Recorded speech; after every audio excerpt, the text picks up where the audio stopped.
The documentary is called Cries from Syria, and I get the feeling that this should be required viewing for a lot of the American people so that they understand what's really going on over there. The director is with us. His name is Yevgeny Afinevsky, and we also have one of the principals in the film, Khalud Helmi, who is a resident of Syria. And so I guess we should just turn to, just talk to Yevgeny first. And thank you for being here, by the way. Thank you for hosting us. What is it, you take your cameras to Syria to show us what? What do you want us to know? I think I not took it only to Syria. First, I went through the Europe to try to understand what is real Syrian crisis, Syrian refugee puzzle. And then I realized to follow people in European Union or on Middle East, and I've been in Jordan, I've been in Lebanon, I've been in Turkey, I've been all over the Middle East. So I realized that it's not enough. What we do need to know, what brought us, the whole world, to this catastrophe that is bigger than a catastrophe after the Second World War, refugee catastrophe. So you need to reconstruct literally the step-by-step, all the history, all the dark history of the Syrian people, Syrian nation. And then you can understand what is this Syrian puzzle. So I went back to Syria. I started to follow activists. I started to follow icons of the revolution like Khulud, like Abdel Basit Sarroud, like Hadi Abdullah, like Riyad al-Assad, who created Free Syrian Army, like General El-Saked, who was responsible for chemical weapon. All these people were on other side at the beginning. And then I reconstructed and I brought it to our viewers. All right, Khulud, what is, you live in Syria. What do you do there? Currently, I'm not. But before, when the revolution started, I am Syrian and I've never left Syria. I mean, only for vacations. Now I'm obliged to be outside because I can't be back to Syria. When the revolution started... The revolution against the Assad government? Yes, the revolution against the Assad government started in 2011 because at that time we had a dream. We need to bring democracy back to us, and we want to bring the government to the people themselves. This is Arab Spring happening. Yeah, it happened during the Arab Spring. And we were living under tyrannical regime for 60 years. We were not allowed to say anything. We were not allowed to participate in public life or in political life. We had only one party, and we lived under emergency laws for 60 years. Before Assad, it was his father, was it? The father and then the son. And if you speak anything or you utter any single word against the government, the secret police will reach you and will put you in prison. Some people were in prison for 25 years and no one knows what happened to them. We wanted to change, and we wanted the freedom of speech, the fundamental rights like everybody else. But things were all against us. So rebels start to fight against the Assad regime, and then it goes to hell in a handbasket from being a revolution, a simple revolution, into the civil war. As simple as revolutions can be, to factional fighting.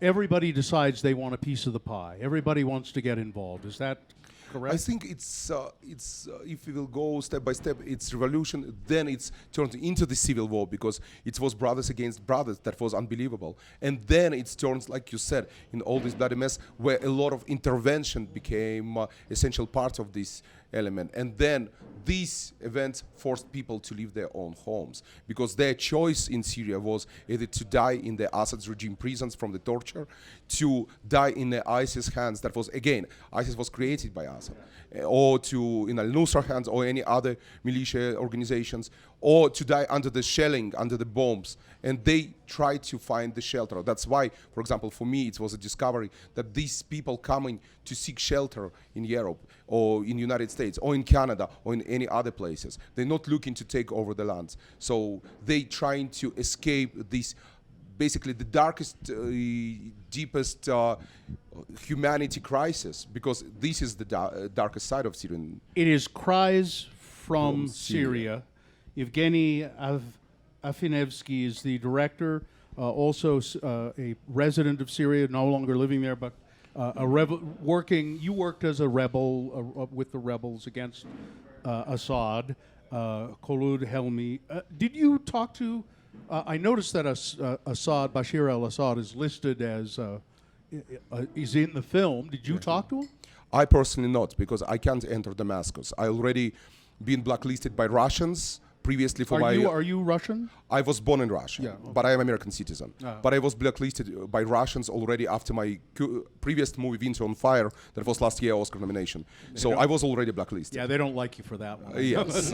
So going to Damascus and meeting with Assad, for me, it was one-way ticket because Assad cooperating with Russians, and it will be my trap. So we sent it somebody else from the Czech Republic who interviewed him for us, and that's how we took his perception on all what he doing, because I realized that I want to hear both sides. So he is in the film. He is in the not film. interviewed by you personally, but on your behalf by Yes. someone else. Yes. Do you come to any conclusions about how this may somehow be solved? You know what? I'm not a politician. I'm a filmmaker, and I think my goal is to give to these people to voice themselves, because it was their dream that the world will hear them.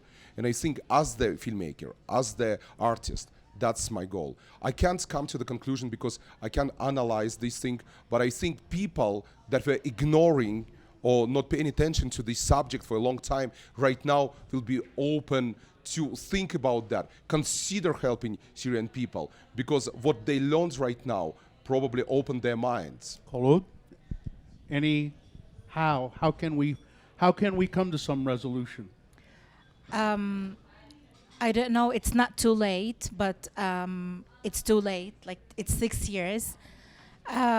We've been like every time we face a crisis, like it comes to us like it's the end. Like, there's nothing worse than that. First, when the Assad shot the peaceful demonstrators in the streets, and then when he locked them in prison, and now they are like, my brother is one of the detainees, and he was taken by the secret police from home while he was asleep, 12:30 a.m. And till this moment we know nothing about him. He was not. He has never raised arms against the government. He was a peaceful demonstrator, and he was doing his master's in macroeconomics. And he might be a very prominent economist now, but he lost this opportunity because 4 years now he is in prison. And after that, it was the chemical weapons and all the death of the children. Like 1,000 people were killed in one night. And then all the destructions and came, and then Aleppo. And every time I think that there must be a solution, but nobody takes any step. Now the Asatana negotiations are going on. What I really aspire for is that Russia lifts her hands off Syria, and Iran lifts her hands off Syria, and let the Syrian people decide for themselves, and let the Assad step back. That we have to have like some rest. Till this moment, people are being killed.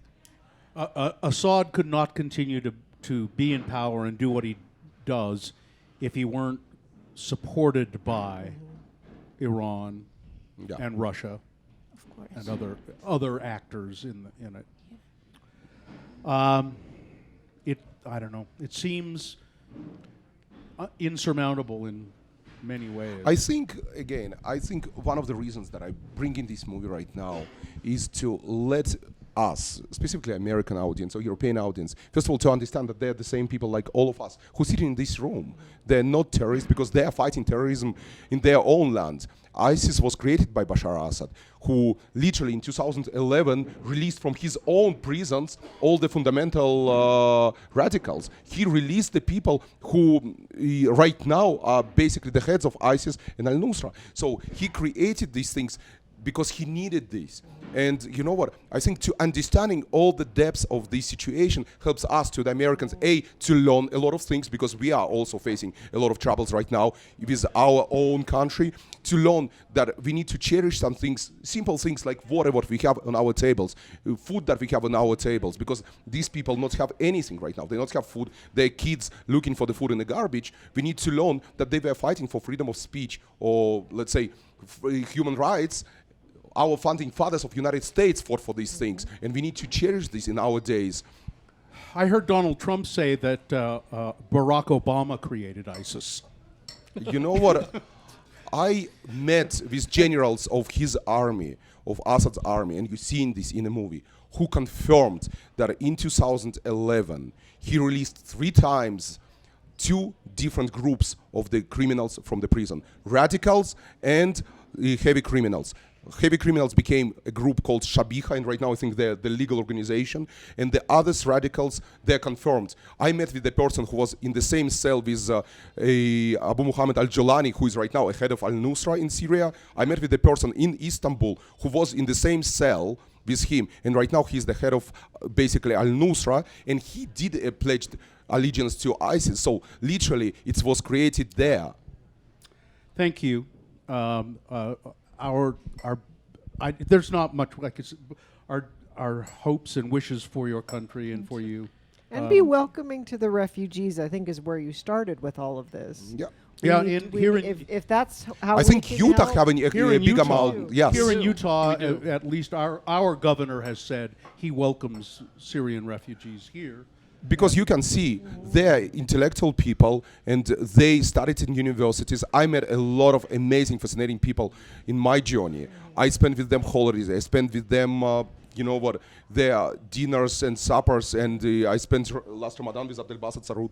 So, you know what? They're the same people like us. And you know what? For me, when child talking to you, 15 years old, 13 years old child talking to you in English, he's well educated, he's trying to help others. You know what, I was blown by these things. I never felt any danger being with them. I felt danger in some other territories, but for example, I not felt any danger from them. And again, I think in every religion you have some problems, but I think we all need to be united. Like United States supposed to be united, the people need to be united. We need to understand them, and I think our fear comes from not knowing, not having this knowledge about the Syrian situation. So we fear them as the terrorists, how the media portrayed them. You used word rebel, but this word rebel have a negative connotation created by media. And technically, rebels are the same people. They're the people who, at the beginning, been on the demonstrations like us, who've been in the demonstrations right now against Donald Trump.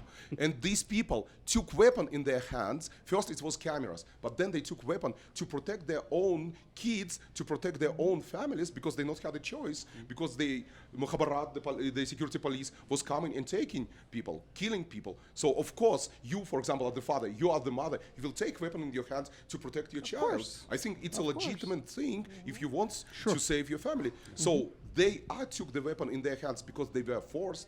And of course, when they were forced to fight, they fought for their land. So I think everything is legitimate there. The only problem, how it's perceived in terms of the media in other world, how it was interpreted. And I think the movie that I try to bring, giving voice to them, like I did it on A Winter on Fire, giving the people of Maidan their voice. I think I'm trying to allow their voices to be heard, their kids to be heard all over the world. The cries from Syria. Yes. Yeah. Thank you very much for being with us, both of you. We appreciate it. Thank you. Cries from Syria. Look for it. Yevgeny Afanevsky and Kholoud Helmi. Thank you. Thank you, guys. Thank you.